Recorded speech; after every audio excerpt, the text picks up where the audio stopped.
Welcome to PSBI। मैं अवनीश आज लेके आया हूँ क्लास 6 का साइंस। चैप्टर है हमारा सॉर्टिंग मटेरियल्स इनटू ग्रुप और ये हमारा इसका आज डे 4 है।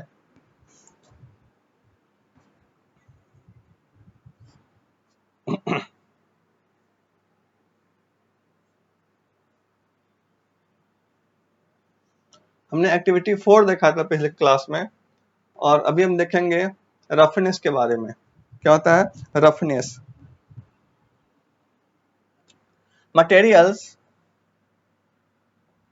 मटेरियल्स कैन बी रफ और स्मूथ, यानी कि जो मटेरियल्स है वो रफ हो सकता है या फिर स्मूथ हो सकता है, यानी कि मटेरियल्स खुरदुरा हो सकता है या फिर चिकना हो सकता है। ठीक है, अब इसी को बताने के लिए एक एक्टिविटी दिया गया है कि move your hand around petals of a flower, a window pane, a cup and a rock. Do you feel any difference? You will feel that surface of the petal, window pane and a cup are smooth, whereas the surface of a rock is rough. Can you think of more surfaces which are rough? अब देखिए ये जो है activity है, ये आपको करके देखना है। ठीक है, हम आपको बता देते हैं, थोड़ा दिया गया है, समझा देते हैं। दिया गया है कि एक फ्लावर है, एक फ्लावर की पंखुड़ी या फिर एक खिड़की के शीशे या फिर एक कप और एक पत्थर के इर्द गिर्द अपना हाथ घुमाएं। कह रहा है कि आप एक फ्लावर के पंखुड़ी जो होता है उस पे या फिर एक खिड़की के शीशे पे या फिर एक कप पे या फिर एक पत्थर के इर्द गिर्द अपना हाथ घुमाएं और कह रहा है कि क्या आपको कोई अंतर महसूस होता है अगर आप फ्लावर के आसपास घुमाते हैं सो, या फिर आप किसी पत्थर के आसपास हाथ घुमाते हैं सो, कोई अंतर महसूस होता है?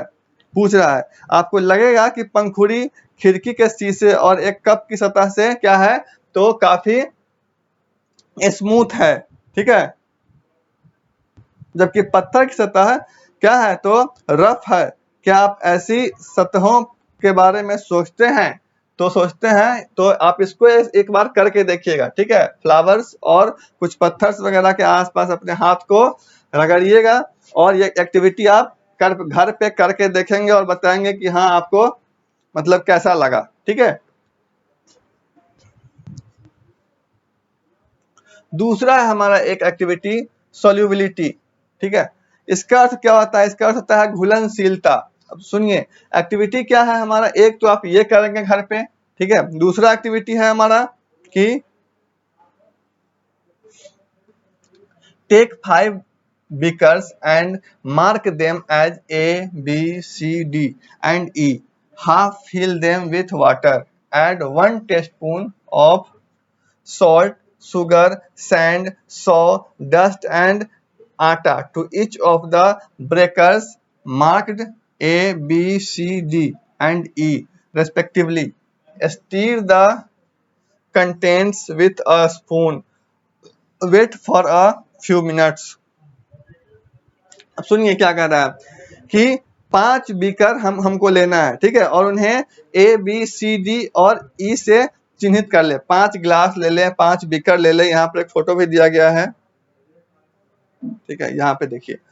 तो इस तरीके से आप लेंगे और उसमें चिन्हित कर देंगे, उस पर लिख देंगे या फिर चिन्हित कर देंगे A, B, C, D और E। ठीक है, प्रत्येक जो है, प्रत्येक गिलास या प्रत्येक बीकर में आप क्या करेंगे, तो 1 चम्मच नमक, 1 चम्मच एक चम्मच शुगर, 1 चम्मच सैंड, 1 चम्मच सॉडस्ट और 1 चम्मच आटा डालेंगे। और फिर क्या करेंगे, तो कुछ टाइम रुकेंगे और फिर देखेंगे क्या, तो देखेंगे फिर आप उसको जो है देखिए। क्या देखिएगा, तो आप देखिएगा कि ये इसमें से कौन सा घुल गया और कौन सा नहीं घुला। ठीक है, अब इसी के आधार पे जो है हम आगे देखते हैं क्या।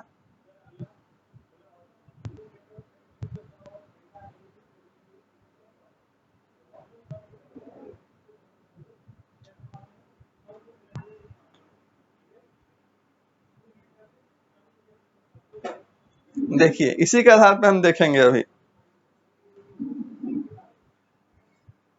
देखिए ये हमारा आगे हम देखते हैं, यहाँ पे दिया गया है सब्सटेंसेज डिसअपियर्स और डज नॉट अपियर्स। ठीक है, कुछ सब्सटेंसेज दिया गया है जो हमने यहाँ पे लिया था क्लास में, सब्सटेंसेज है।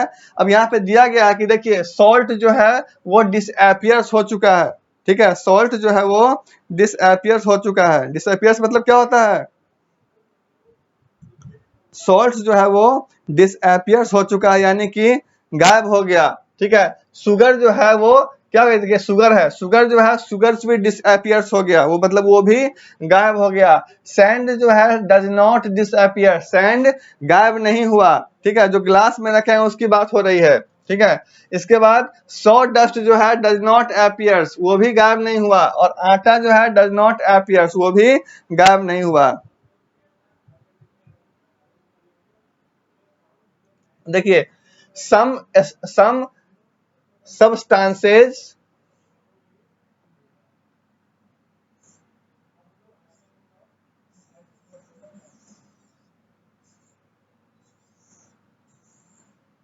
some substances like salt and sugar completely disappear in the water and they are said to be soluble in water। कह रहा है कि नमक और चीनी जैसे कुछ पदार्थ पानी में पूरी तरह से गायब हो जाते हैं। यहाँ दिखाया भी गया है। ठीक है, कि नमक और पानी जैसे कुछ पदार्थ जो है वो पानी में पूरी तरह से गायब हो जाते हैं, और इन्हें ही हम क्या कहते हैं? इन्हें ही हम कहते हैं सोल्यूबल। ठीक है, यानी कि पानी में पूरी तरह से जो गायब हो जाता है तो हम कहते हैं उसे soluble. Some substances like sand, sawdust and atta do not mix with water even after stirring. They are said to be insoluble in water। यानी कि कुछ पदार्थ जैसे कि सैंड हो गया, सॉ डस्ट हो गया और आटा हो गया, जो क्या होता है, हिलाने पर भी पानी में होता है, वो नहीं मिलता है। इसे हम क्या कहते हैं? इसे भी हम कहते हैं, इसे ही हम कहते हैं इनसोल्यूबल, यानी कि जो पानी में पूरी तरीके से घुल जाए उसे हम कहते हैं सोल्यूबल, और जो पानी में नहीं घुले उसे हम कहते हैं इनसोल्यूबल।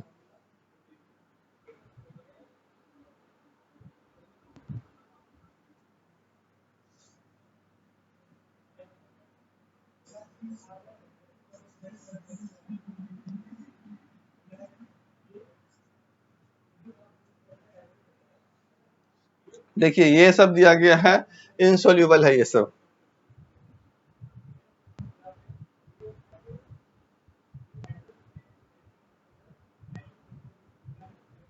ठीक है, और देखिए ये फिर से क्या किया गया है, तो फिर से एक एक्टिविटी दिया गया है।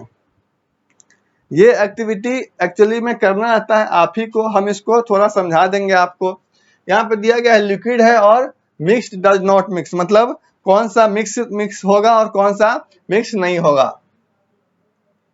तो take a glass, half fill it with, take a glass, half fill it with water, add some milk to it, stir and let the glass stand for some time। एक गिलास लें और उसे क्या कर रहा है, गिलास लें, उसे आधा पानी से भरें, उसमें थोड़ा दूध डालें और हिलाएं, गिलास को कुछ देर के लिए ऐसे ही रहने दें। Absorb whether milk mix with water or not, और आप क्या करेंगे, तो आप एब्जॉर्ब कर पाएंगे कि वो जो है दूध जो है वो पानी में मिला कि नहीं। Repeat the same with other liquid such as oil है, लेमन जूस है, किरोसिन एंड वाटर, इंक है, किरोसिन एंड इंक है। Record your observations. कह रहा है इसी तरीके से जो है आप कोई दूसरा पदार्थ भी लीजिए और इसमें जो होता है क्या होता है उसको रिकॉर्ड कीजिए, इस ऑब्जर्वेशन को। It will be seen that some liquids like milk mix completely with water and are said to be miscible liquids.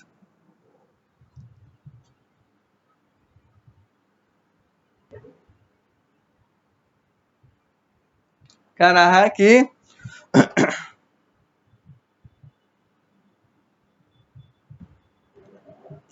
दूध जैसा जो लिक्विड पदार्थ होता है वो पानी में क्या होता है, तो पानी में कंप्लीटली मिल जाता है और उन्हें हम क्या कहते हैं, उन्हें घुलनशील तरल पदार्थ कहा जाता है। उन्हें क्या कहा जाता है, तो मिक्सिबल लिक्विड्स कहा जाता है, जो पूरी तरीके से घुल जाता है। Liquids that do not mix with each other are called immiscible liquids like oil and water.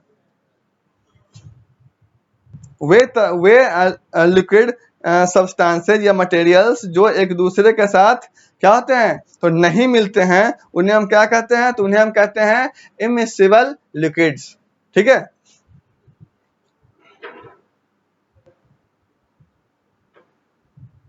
दिया गया है कि some gases like oxygen are soluble in water, animals living in water breathe oxygen dissolved in water. Oxygen जैसी कुछ गैसें पानी में क्या होती है, घुलनशील होती है। पानी में रहने वाले जानवर पानी में घुली ऑक्सीजन को ऑक्सीजन के जरिए क्या करते हैं, तो ऑक्सीजन को सांस के जरिए अंदर लेते हैं। Similarly plants living in water use carbon dioxide dissolved in water for photosynthesis. इसी तरीके से पानी में रहने वाले पौधे प्रकाश संश्लेषण के लिए जो है पानी में घुली कार्बन डाइऑक्साइड का इस्तेमाल करते हैं। However some gases are not soluble in water like nitrogen. Matter can be divided into a categories on the basis of solubility. हालांकि नाइट्रोजन जैसी कुछ गैसें पानी में घुलनशील नहीं होती है। घुलनशीलता के आधार पर पदार्थों को कई श्रेणियों में क्या है, तो कई श्रेणियों में बांटा गया है। ठीक है।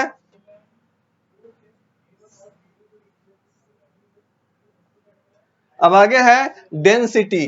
ठीक है, डेंसिटी इसको हम पढ़ेंगे नेक्स्ट क्लास में। तब तक के लिए इस क्लास को हम ओवर कर रहे हैं।